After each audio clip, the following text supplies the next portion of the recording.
Esse é o Ancapsu e nós vamos falar do Network State, né? Uma proposta que o pessoal está fazendo aqui para a criação de estados alternativos. Olha só, eu achei muito bacana a coisa. Não acho que vai funcionar, eu acho que o Ancapistão vai acontecer de uma outra forma. Não com esse negócio de criação de estados alternativos, mas acho bacana isso. Por quê? Primeira coisa, porque mostra que tem um monte de gente vendo a coisa do mesmo jeito que eu vejo, né? Os estados tradicionais, esses estados nação, como tem o Brasil, Estados Unidos, não sei o que lá, simplesmente não atendem mais a necessidade da população. Precisamos de uma outra forma de organização social, uma forma em que seja voluntária, que você escolha para qual estado você quer fazer parte, para quem que você quer pagar seus impostos e coisa e tal. Então isso daqui vai nesse sentido. Outra coisa bacana é que o pessoal falando sobre isso, inclusive pessoas de esquerda falando sobre isso, eu acho muito interessante porque no final das contas propaga a ideia. É o que eu falo para vocês, o anarcocapitalismo vai vir aí não porque as pessoas libertárias vão ganhar a guerra na política e vamos eleger um presidente libertário que vai decretar o fim do Estado, ou que vai haver uma grande revolução, que vamos derrubar o Estado à força. Não, não vai ser isso. Vai ser o conjunto de todas as pessoas na sociedade, tanto o pessoal de direita quanto o pessoal de esquerda, comunistas, amantes de Fidel Castro e não sei o que lá, todo mundo tomando decisões que são melhores para si e caminhando para uma situação de independência do Estado tradicional. É isso que vai acontecer. Vamos entender esse caso aqui, porque olha só, uma matéria na Folha de São Paulo, ontem, dia 29 de setembro, falando sobre como criar um país a partir de nada, a partir de uma garagem. Vamos juntar aqui e fazer um país nosso. Tem várias iniciativas dessa, né? Liberland, em última análise, é isso. E funciona, tem até passaporte Liberland, né? Vamos entender esse caso aqui. Essa notícia foi sugerida por Supremo Imperador do Ancapistão e várias outras pessoas. Obrigado aí ao pessoal que sugeriu as notícias lá no nosso site, no visãolibertaria.com. E obrigado a você que está assistindo o nosso vídeo. Se você gosta do nosso conteúdo, por favor, deixe o seu like e se inscreva aqui no canal, né? Como eu sempre explico aqui no meu canal, eu sou um libertário anarcocapitalista. Eu não acredito em estados. Eu acho que o Estado vai acabar. Mas eu não quero derrubar o Estado na marra, com violência e coisa e tal, nada disso. Eu acho que vai acontecer naturalmente, não me preocupo com isso. Vai acontecer aí num panorama aí de, sei lá, 20 a 30 anos, o Estado vai naturalmente acabar. Por que que eu digo isso? Tem um estudo do Ronald Coase que é muito interessante, que fala sobre custo de transação e custo de administração. E basicamente ele diz que quando você tem informação descentralizada, informação barata, costuma cair muito o custo de transação. Isso faz com que todas as estruturas hierárquicas se tornem muito caras, ineficientes, incapazes de resolver qualquer problema que seja. E olha só, se isso não é o problema que a gente está vivendo hoje no Estado, né? Eu tenho um vídeo detalhando essa teoria toda lá no meu canal Ancapsu Classic, chama-se Por que o Estado vai desaparecer? E é justamente detalhando essa teoria em mais detalhes, né? Mas enfim, a ideia é essa, as pessoas já perceberam que o Estado, do jeito que ele existe hoje, ele não resolve mais problema nenhum. Houve uma época em que o Estado resolvia problemas, eu não estou dizendo que ele sempre foi inútil e que existia pela força, não, ele era útil no passado. Houve uma época em que o Estado era útil. A questão é, hoje que a gente tem a internet com informação descentralizada, o baixo custo da informação fez com que qualquer estrutura hierárquica se torne ineficiente. Ou seja, não é só o Estado não, também empresas, né? A gente tem visto isso. As empresas têm passado a funcionar em menos níveis, em menos escalas, em menos estruturas hierárquicas, né? Durante muito tempo você teve aqui no Brasil empresas enormes, que tinham inúmeros níveis intermediários, tinha um cara lá que trabalhava, que botava a mão na massa, aí tinha o chefe dele, tinha o gerente, tinha o diretor, tinha não sei o que lá, o chefe da divisão, e aquela coisa enorme, uma estrutura hierárquica enorme. Isso acabou. Não tem mais, não faz sentido mais, é muito melhor uma estrutura enxuta com poucos níveis, né? E o Estado é exatamente uma estrutura desse tipo. Para pensar, né? Você tem ali inúmeros graus de funcionários públicos, chefes e superchefes e diretores e secretários e não sei o que lá, uma massa de gente enorme que agora, com o baixo custo da informação, não resolve problema nenhum. As pessoas começam naturalmente a buscar saídas fora do Estado, né? E uma situação dessa, que já tem acontecido por aí, é a descrita nesse livro, né? The Network State. O livro está aqui, ó, é só você buscar thenetworkstate.com. Tem um livro aqui desse cara, aqui, como é que é o nome do cara? Balaji Srinivasan. Espero ter falado o nome dele corretamente. Ele escreveu esse livro falando justamente sobre como que um Estado totalmente alheio pode ser criado do zero, né? E aí ele fala que a tecnologia já permite a criação de um Estado, de um país novo e descentralizado. Eu só faço um porém nessa história, né? Todos os estados que existem hoje foram criados com base num lastro de chumbo, né? Com brigas, com guerras, né? Houve guerra, morreu gente, sangue foi derramado para ter as fronteiras que existem hoje dos estados. Então, embora eu ache muito bacana a ideia, eu acho que ela está no sentido correto, eu não acredito que os estados vão mudar de ideia e aceitar esses estados criados entre pessoas. Porque a ideia que ele fala aqui é a seguinte: você pode juntar um monte de gente, você pode comprar um território, comprar uma área grande e montar um estado e aí conseguir a aprovação de outros estados para o seu estado. E não vai acontecer isso. Vocês lembram do Game of Thrones, que tinha lá o Theon Greyjoy, que um dia voltou para casa do pai dele, e o pai dele falou: você comprou isso daí com peso de ouro ou peso de chumbo, né? Foi alguma coisa assim, eu não lembro o que ele falou lá. Mas a ideia era: você comprou isso num negócio voluntário ou você matou alguém para roubar isso daí, né? E na verdade, se você parar para pensar, todos os estados atuais são mausões, foram formados na base da violência, né? Foram gerados à base de muito sangue derramado, né? Então, assim, é uma coisa muito triste, mas a verdade é que nós estamos aqui, cara.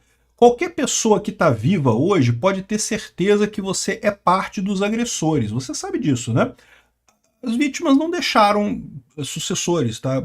Você não é parte de ninguém. Ninguém! Nem o pessoal, mas os índios, eu sou índio aqui no Brasil, eu sou parte das vítimas. Não, meu amigo. Os índios brigavam entre si também. Você é parte dos índios que sobreviveram às guerras entre os índios e coisa e tal, inclusive com os portugueses. Sabe como é que eu sei disso? Porque se você fosse das vítimas reais, você não estava vivo mais, você já tinha morrido. Seus ancestrais em algum momento no passado tinham morrido. Infelizmente, todos nós temos sangues nas mãos. Muito triste isso, eu reconheço, mas o lado positivo dessa história é que isso não precisa ser assim. Embora no passado tenha sido assim, hoje em dia não precisa mais. Enfim, ele fala aqui que esse livro ele mostra um roadmap para você criar o seu estado.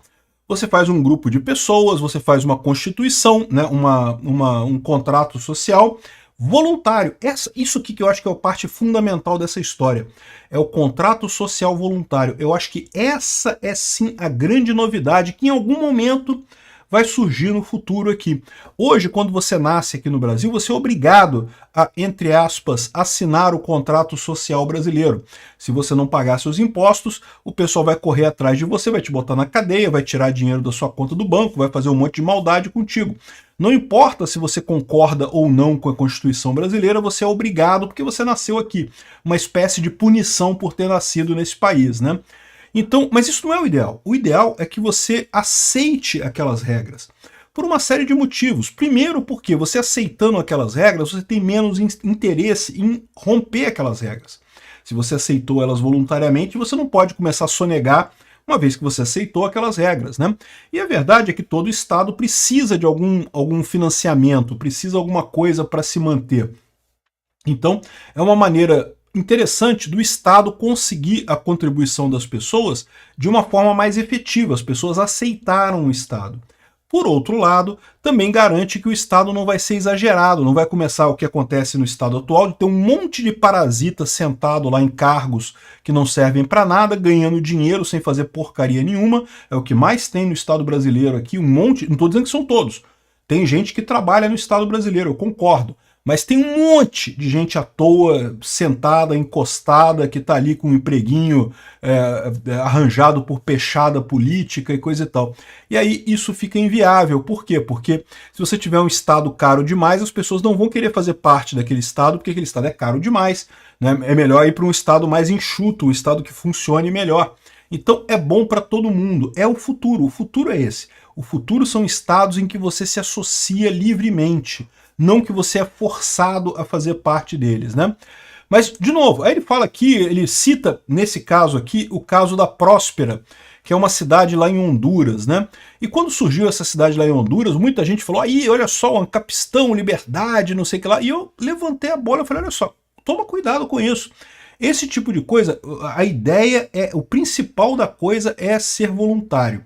Enquanto você tiver um Estado Nacional por trás da coisa, não vai resolver, né? E aparentemente o que eu falei acabou acontecendo, infelizmente, com a Próspera. O que foi a ideia da Próspera? E tem várias outras cidades desse tipo, né?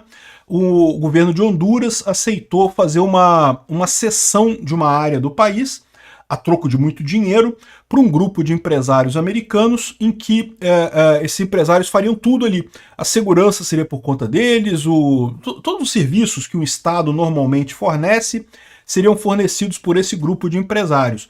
E eles cobrariam imposto daquelas pessoas que estariam ali.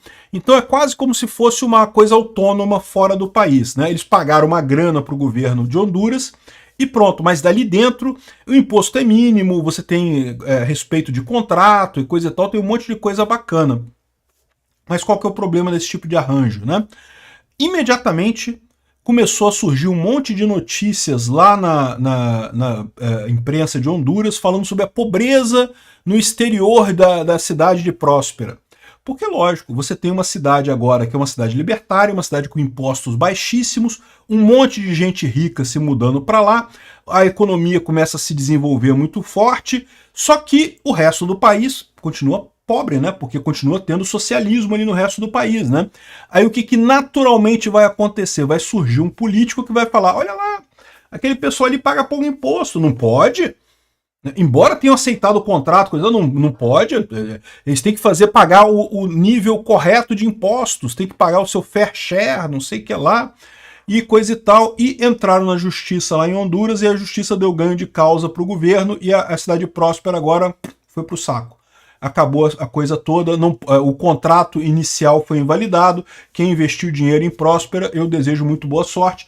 Parece que tem uma indenização de 10 bilhões que está sendo negociada aí, coisa e tal.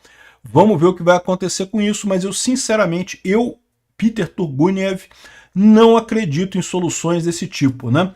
O cara aqui, ele explica, né? Ele fala sobre a questão aqui. Liberlândia é um outro caso. Liberlândia é uma outra cidade, um outro país desse tipo, que foi construído ali entre a Sérvia e a Croácia, e criaram um país, tem passaporte da Liberlândia, que é aceito em alguns lugares, tem um monte de coisa, é um país com todos os direitos, mas é um pedacinho de terra desse tamanhozinho. A ideia não é você morar lá, e é isso que eu falo que é importante, esquece esse nosso negócio de território, o território não faz diferença, território é onde você está. O importante nessa história é justamente você ter a base de segurança de um Estado sem precisar de pagar impostos para um Estado tradicional, né? E aí eles falam aqui do caminho para reconhecimento, né? Eles querem ser reconhecidos pelos outros países. Não vai acontecer. Não vai acontecer pelo motivo simples, como eu falei, que os outros países todos pagaram o preço de sangue, pagaram o preço de chumbo para ter os territórios deles. A Liberlândia pagou o preço de ouro, comprou a área ali, botou a área lá, é uma área que não era reclamada por ninguém e coisa e tal. Aí eles falam aqui, ó, o que é um Estado? Uma população permanente, um território definido, um governo e a capacidade de entrar em relações com outros Estados.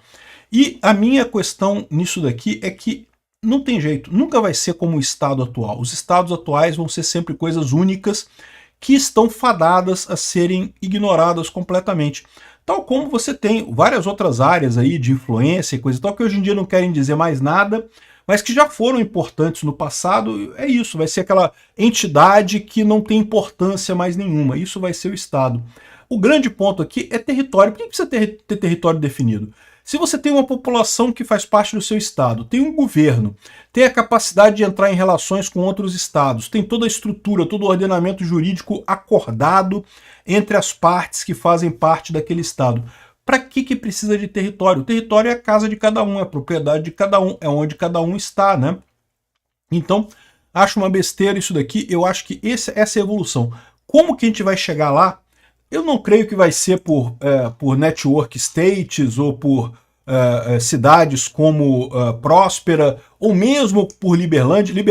Todos esses experimentos são muito interessantes, porque apontam o caminho, tá? Não tô criticando, não. Acho muito legal isso que está acontecendo aqui. Eu contribuí para a Liberland, fiz trabalhos para eles lá, né, na proposta que eles têm lá. Você faz parte de uma comunidade, coisa e tal. Enfim, acho muito bacana a ideia como um todo, né? Principalmente como é colocado no livro, né? O cara coloca aqui, esquece esse negócio de direita, esquerda, não interessa isso é besteira, se a gente está fazendo aqui um anarcocapitalismo ou anarquismo de Proudhon, não interessa, né? E a verdade é o que eu falo para vocês, o que a gente vai caminhar é para isso, estados cada vez menores, talvez zero em algum momento. Como que isso vai chegar, como que a gente vai chegar lá, eu não sei, mas a gente vai. Sabe por que eu sei que a gente vai? Porque economicamente não tem outra alternativa. As pessoas que começarem a agir dessa forma, como esse pessoal está agindo aqui, podem tomar porrada no primeiro momento, como o Próspera tomou porrada aqui, mas em algum momento a coisa vai virar, porque o diferencial está cada vez maior. Está cada vez mais econômico você não fazer parte de um Estado tradicional e você fazer parte de um Estado network, de um Estado inventado, de um Estado voluntário, né?